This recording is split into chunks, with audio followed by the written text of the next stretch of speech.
வணக்கம். இன்னைக்கு நம்ம ஐஸ் பிரியாணி சேனல்ல பன்னீர் கம்பு லட்டு பண்ண போறோம். தேவையான பொருட்கள்: பன்னீர் 1 கப் எடுத்திருக்கேன். இது 200 கிராம். இதை நல்லா இந்த மாதிரி துருவி வச்சிருக்கேன். நீங்கள் கையால் மசிச்சு விட்டாலே போதும். கம்பு மாவு இதுவும் 1 கப் எடுத்துருக்கிறேன். நாட்டு சக்கரை இதுவும் 1 கப் இருக்குது. நீங்கள் நாட்டு சக்கரை போட விருப்பம் இல்லைன்னா கருப்பட்டியோ சர்க்கரையோ கூட சேர்த்துக்கலாம். ஒரு 10 பிஸ்தா இந்த மாதிரி 2 உடைச்சி வச்சுருக்கேன். ஏலக்காய் பொடி 1/4 டீஸ்பூன். நீங்கள் இதை இன்னும் ஒரு 1/2 டீஸ்பூனாக கூட எடுக்கலாம். நான் இங்கே கொஞ்சம் குறைச்சி தான் எடுத்திருக்கேன். 3 டீஸ்பூன் நெய். நான் இந்த கடாயில் இந்த கம்பு மாவு எடுத்திருக்கேன். அடுப்பு பற்ற வச்சாச்சு. இது நம்ம லேசாக வறுத்து எடுத்துக்கலாம்.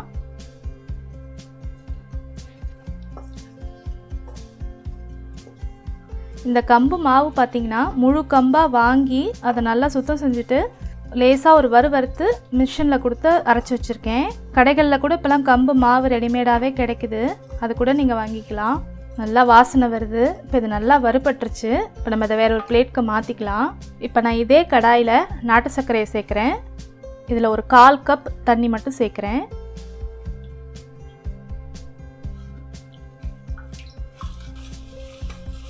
இந்த நாட்டு சர்க்கரை இப்போ நல்லா கரைஞ்சிருச்சு. இதே நீங்கள் கருப்பட்டியோ இல்லை நம்ம வெல்லமோ சேர்த்துருந்தோம் அப்படின்னா இதை நீங்கள் எடுத்து இதை வடிகட்டிட்டு திரும்ப இதில் ஊற்றி நம்ம செய்யணும். ஏன்னா அதில் கொஞ்சம் அழுக்கு இருக்கும். அடுத்தது பன்னீரை சேர்க்க போகிறேன். இது எல்லாமே நான் குறைந்த அளவு தீயில தான் பண்ணிகிட்ருக்கேன்.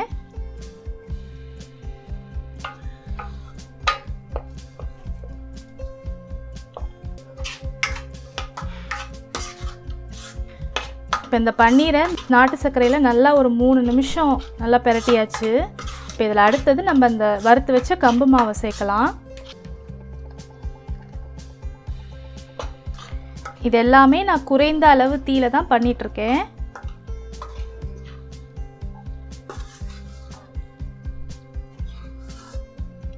இப்போ இதை நல்லா ஒரு 2 நிமிஷம் குறைவான தீயில நல்லா இந்த மாதிரி பிரட்டியாச்சு.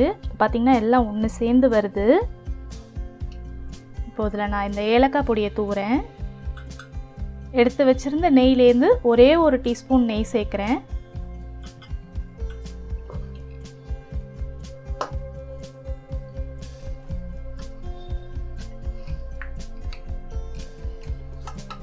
இது இப்போ எல்லாம் நல்லா ஒன்று சேர்ந்து வந்துருச்சு. இப்போ நம்ம அடுப்பை அணைச்சிட்டு இதை நம்ம வேற ஒரு பாத்திரத்துக்கு மாற்றிக்கலாம். இப்போ இது கொஞ்சம் மிதமான சூட்டில் இருக்கும்போது நம்ம கையை வச்சு இதை நல்லா பிசைஞ்சுக்கலாம்.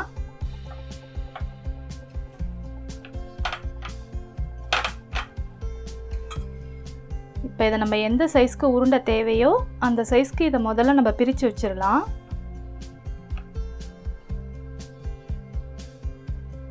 இதை இப்போ நம்ம பிரித்தாச்சு. இப்போ இதை நல்லா ஷேப்பாக பிடிச்சிக்கலாம்.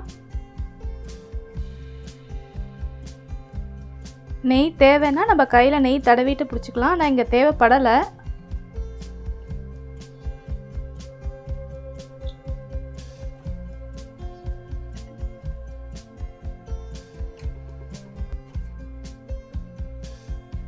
நம்ம கையில் நெய் தடவாமையே இது பிடிக்கிறதுக்கு நல்லா வருது.